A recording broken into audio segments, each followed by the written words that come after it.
प्रातः क्लास चल रहा था 25 दिसंबर 1968 बुधवार को।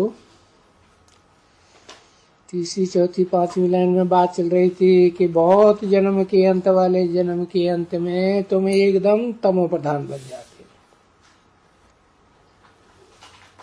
बिल्कुल ही जो तमो प्रधान सो बिल्कुल ही सतो प्रधान बन जाते हो सदैव सदैव।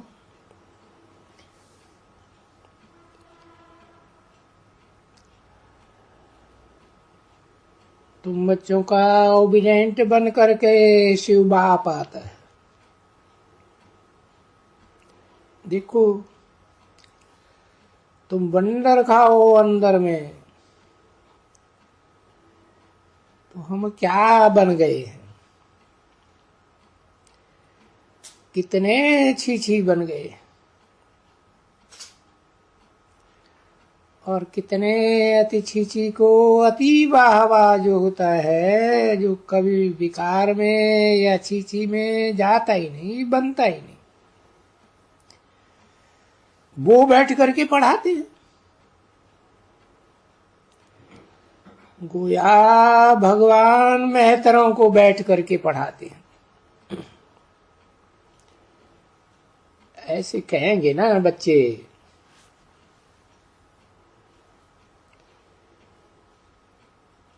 कितना ऊंचा,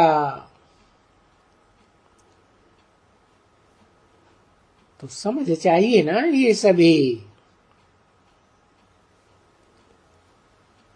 तो बच्चे बहुत कोई थोड़े होते हैं जो इस प्रकार से बाप की महिमा अंदर में गाय करके पढ़ते हैं।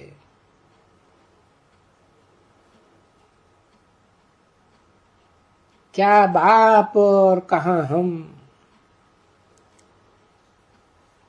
खुद बाप कहते हैं तुम बहुत जन्म के अंत के जन्म के भी अंत में हो, बिल्कुल ही तमो प्रधान। और तुम जानते हो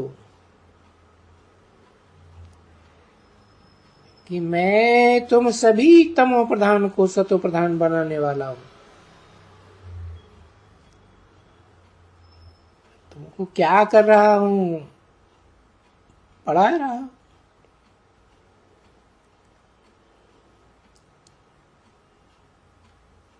तुम्हारा बाप भी आके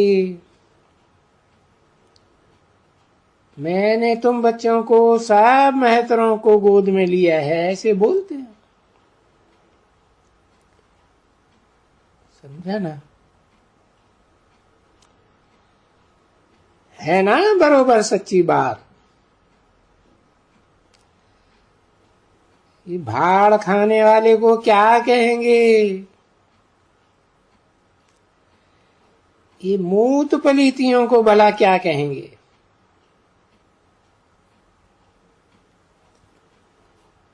तुम्हारा गीत है ना,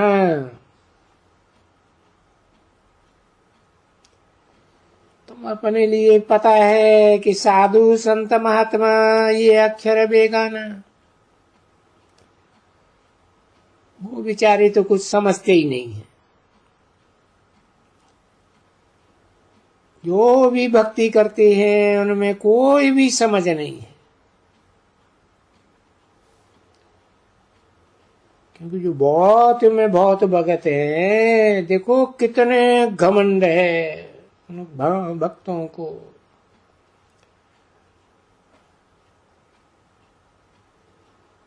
तुमको सुनाया था ना, एक बच्ची ने मेला लगा था तो वो कितना एकदम क्रोधी था,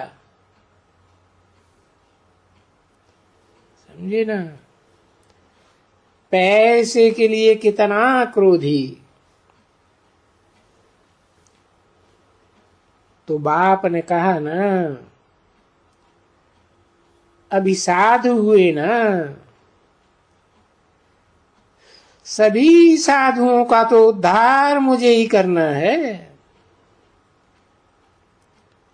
देखो, इसलिए भागवत में लिखा हुआ भी है,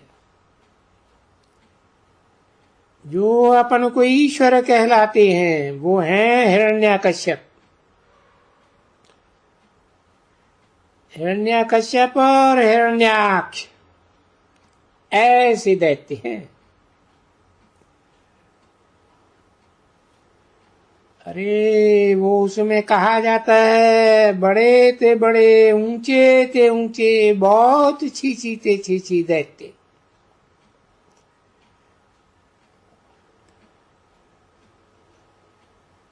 तो ऐसे उस दैत्य के ऊपर ही तुम लोगों का गीत था। हाँ, कि साधु संत महात्मा ये अक्षर सब बेईमाना, मेहतर उनसे बेहतर है जो खाते मेहनत का खाना। देखो कितनी मेहनत करते हैं।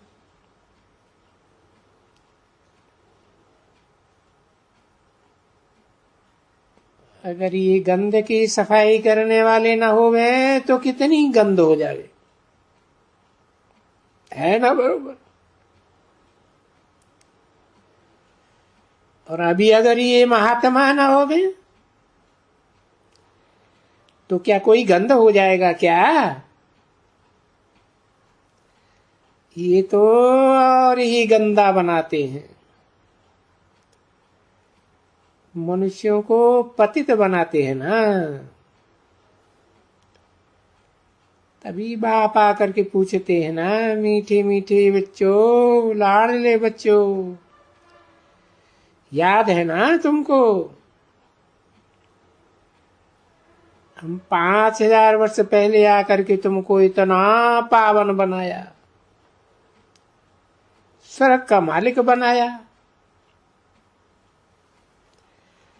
अभी हिसाब तो बताओ कि तुम नरकवासी कैसे बने और किसने बनाया? किसी का नाम तो बताओ। भले तुम कहेंगे रावण संप्रदाय,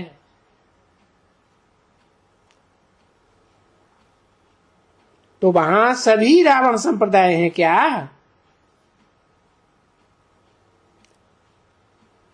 बाप कहते हैं ना, जो अपन को ईश्वर कहते हैं वो तो बड़े से बड़ा बेवकूफ ठहरा एकदम।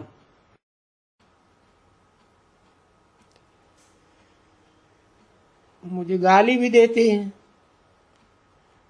सबको गिराते भी हैं।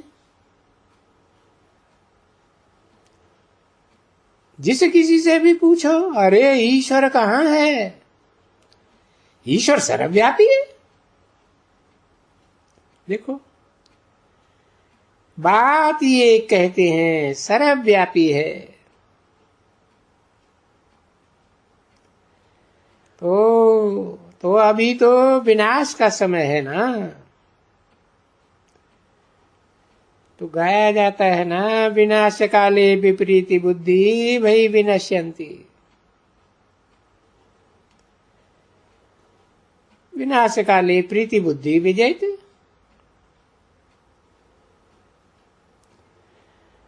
अभी प्रीति बुद्धि भी जितनी जितनी प्रीति बुद्धि इतना इतना ऊंच पद।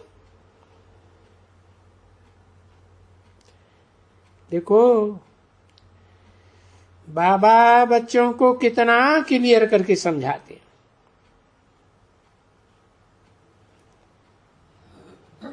जितनी जितनी तुम्हारी प्रीति बुद्धि रहेगी, जितना जितना बहुत याद करेंगे, वो भी बताए देते। देखो लड़ाई का मैदान है, युद्ध का युद्ध स्थल है, ये युद्ध का मैदान है। तो अभी ये युद्ध का मैदान कौन सा है? ये तो कोई भी साधु संत महात्मा जानते ही नहीं। युद्ध ये कौन सी है युद्ध, या गीता में भगवान कौन सी युद्ध समझाई है?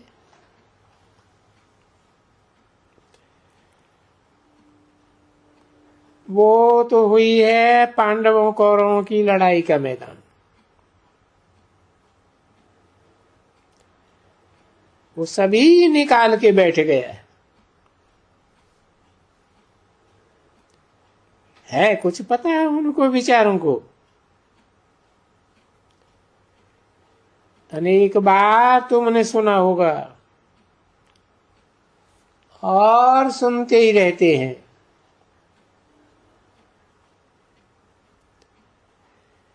तो ये युद्ध का स्थल है, लड़ाई है। किससे लड़ाई है भाई? वो तो कौरवों और पांडवों की लड़ाई लगाई दी।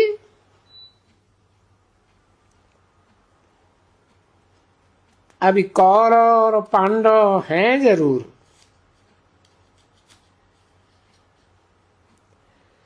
ऐसे नहीं है कि कौरव पांडव नहीं है।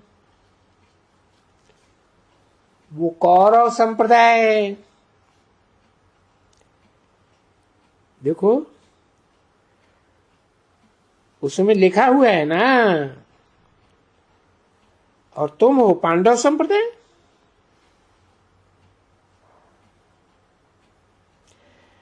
अभी कौरव और पांडवों की युद्ध तो कोई है नहीं, है ना?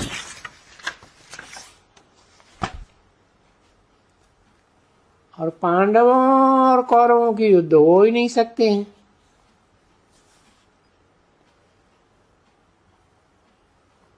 कि पांडव कहा किसको जाता है?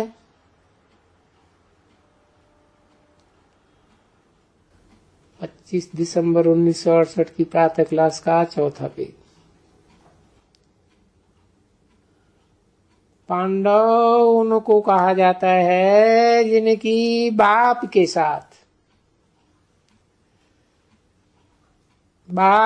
साथ प्रीति है, जो बाप को जानते हैं।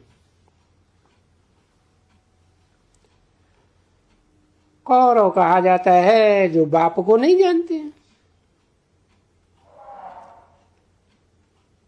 विपरीत विपरीत चलन है, बहुत विपरीत है। यानी बाप को गालियां ही देते रहते हैं, ठिक्कर भीतर में ही ठोंक देते हैं। अभी अक्षर तो बहुत अच्छे हैं, समझने लायक है ना बच्चे। और तुम समझते हो ना कि बात अच्छी है। गीता में भी लिखा है विनाश काले। तो विनाश जब ही संगम युग का होगा ना, अभी तो संगम युग है ना। तुम जानते हो कि नई दुनिया की स्थापना हो रही है, और इतनी बड़ी ह्यूज पुरानी दुनिया, कितनी बड़ी बड़ी दुनिया है। देखो तो विचार करो, नई दुनिया में कितने मनुष्य होंगे। तो तुम बुद्धि से काम लियो। जो अच्छे सेंसिबल बच्चे हैं, बुद्धि से काम लियो कि बरोबर सतयुग में होंगे ही कितने, बहुत थोड़े होंगे ना। और छोटा झाड़ तो होगा ना जरूर। तो बरोबर वो छोटा झाड़, और वो झाड़ फिर बड़ा हुआ है। वेद का बाप कहते हैं ये जो झाड़ है मनुष्य सृष्टि का उल्टा झाड़ है।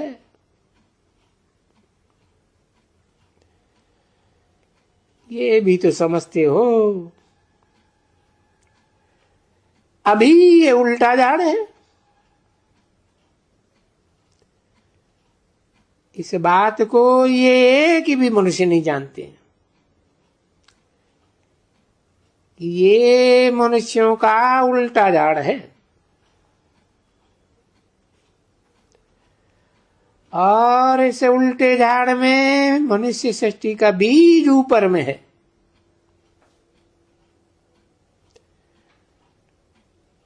और गीता में तो लिखा हुआ है ना, ऊर्ध्वं मूलम अधः शाखा, लिखा हुआ है। ये अश्वत्थ नाम का उल्टा झाड़ है, और वो झाड़ कहे कहे झाड़ पर समझे भी तो ना, तो समझे ना कि ये झाड़ है। ऐसे तो सब कोई कहते हैं कि भाई ये मनुष्य सृष्टि का झाड़ है, इसको कलप वृक्ष भी कहा जाता है। और ये कलप वृक्ष की भी बात थोड़ा थोड़ा जानते हैं, पर वृक्ष तो कहा जाता है। अब वृक्ष कहा जाता है तो वृक्ष का नॉलेज तो बताओ ना।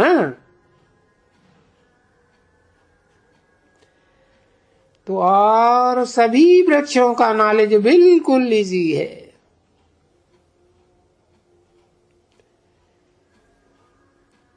इस वृक्ष का भी ऐसे इजी नॉलेज है जैसे उन वृक्षों का है। फिर भी तो वृक्ष है, परंतु ये है ह्यूमैनिटी का झाड़। इनका फिर ह्यूमन को मालूम ही नहीं है।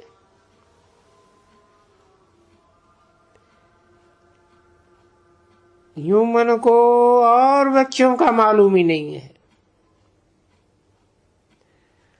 अपने वृक्ष का पता नहीं पड़ता है कि हमारा वृक्ष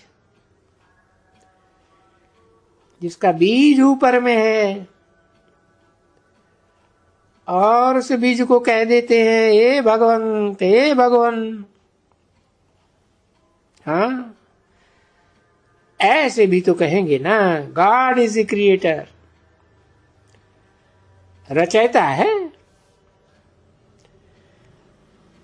तो रचता है जिस झाड़ का, चैतन्य झाड़ का, उसको कहा ही जाता है बाप सत्य है, चैतन्य है, ज्ञान का सागर है। ऐसे ऐसे कहा जाता है ना। तो ज्ञान का सागर है, वो भी कोई नहीं समझते हैं कि कौन सा ज्ञान। अरे भाई, ज्ञान बीज रूप है और चैतन्य है।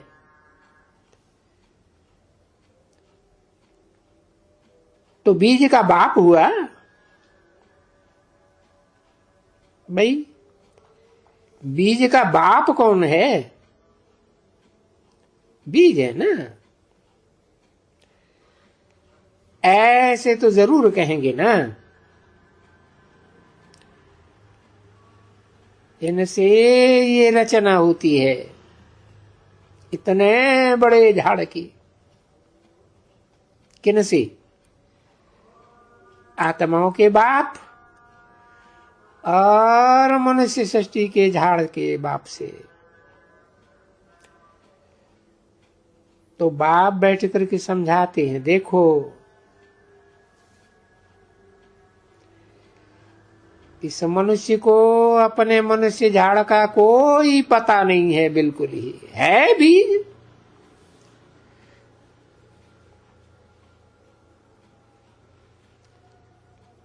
अभी तुम बच्चों को और सब झाड़ों का पता है। अगर झाड़ का बीज चैतन्य होता,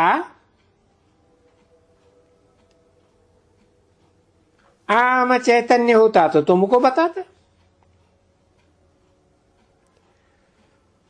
परंतु उसको बताने की दरकार ही नहीं है, क्योंकि तुम जानते हो वो खुद कहते हैं मैं जड़ हूं और तुम चैतन्य हो।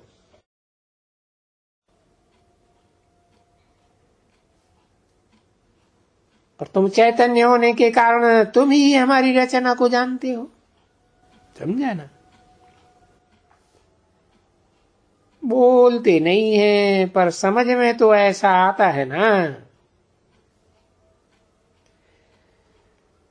अभी उनको तो जानते हो, परंतु ऐसे भुट्टू के अपने बरी को मनुष्य दूसरे बीज के झाड़ को मान जानते हैं, अपने बीज के झाड़ को जानते ही नहीं, कोई भी नहीं जानते, बीज को ही नहीं जानते, समझा ना। ऐसे थोड़े ही कहेंगे कि सर्वव्यापी है। भाई सर्वव्यापी तो वो जड़ है ना, वो जो जड़ बीज है वो सारे वृक्ष में व्याप्त है। उसमें आम होता है, तो जो भी आम होते हैं उन सभी आमों में बीज तो है ना। हाँ, मां कह सकते हैं भाई जो सभी आम है उसमें सबका जो बीज है ना वो व्यापक है।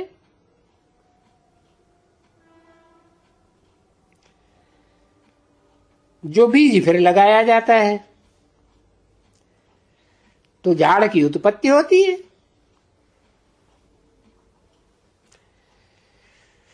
तो ये तो बाप डिटेल में समझाते हैं।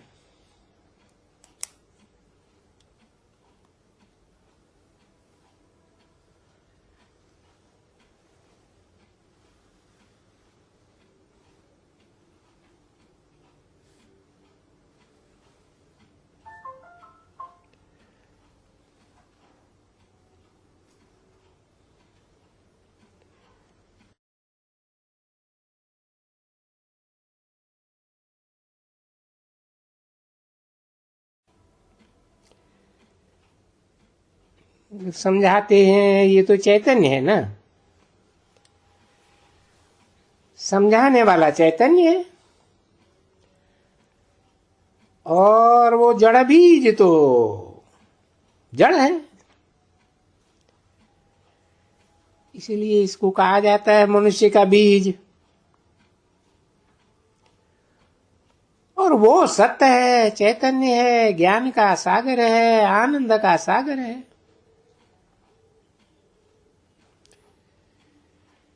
तो सत्य है वो चैतन्य है। तो देखो चैतन्य है तो बातचीत कर सकते हो ना।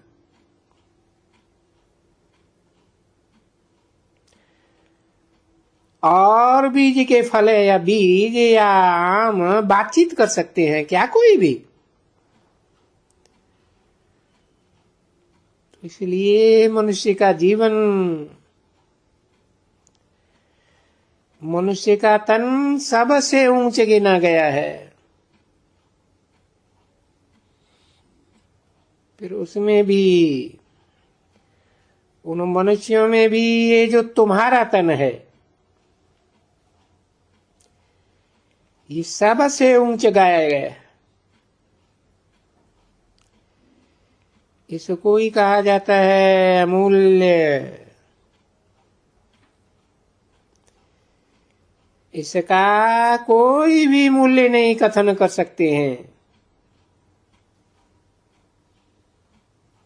तब नहीं कथन कर सकते हैं जबकि बाप आकर के आत्माओं को समझाते हैं।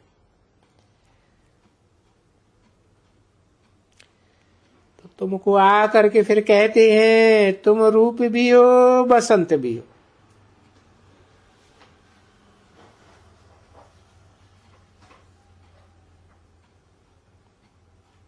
तुम्हारी आत्मा भी है, उस आत्मा का रूप है और वो ज्ञान का सागर है। तो उस सागर से क्या ज्ञान निकलते हैं, उनसे क्या निकालते हैं? रतन निकालते हैं। समझे ना? वो नहीं है हीरे मोती बाहर वाले, नहीं। इसको कहा जाता है एक एक ज्ञान का वर्षा, वो रतन है।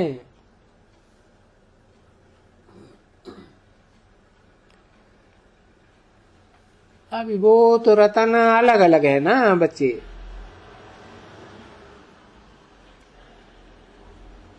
ये ऐसे रतन है जिन रतनों से पढ़ने से वो रतन तुम्हारे पास ढेर मिल जाते हैं।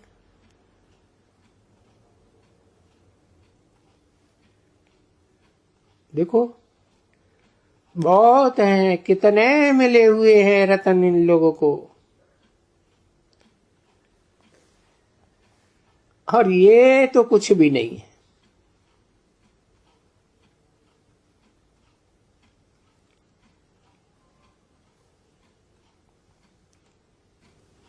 पच्चीस 12/1968 की प्रातः क्लास का 5वां पेज, तीसरी चौथी लाइन। अगर अगर बुद्धि से जानो कि ये स्वर्ग है भी क्या है, जिसे कि तुम अभी मालिक बनने वाले हो, समझे ना? तो बाप कहते हैं जब भी किसी को लॉटरी मिलती है ना, कोई कोई वक्त में बड़ी बड़ी लॉटरियां कोई को मिलती है, तो फिर वो चरिया हो जाते हैं।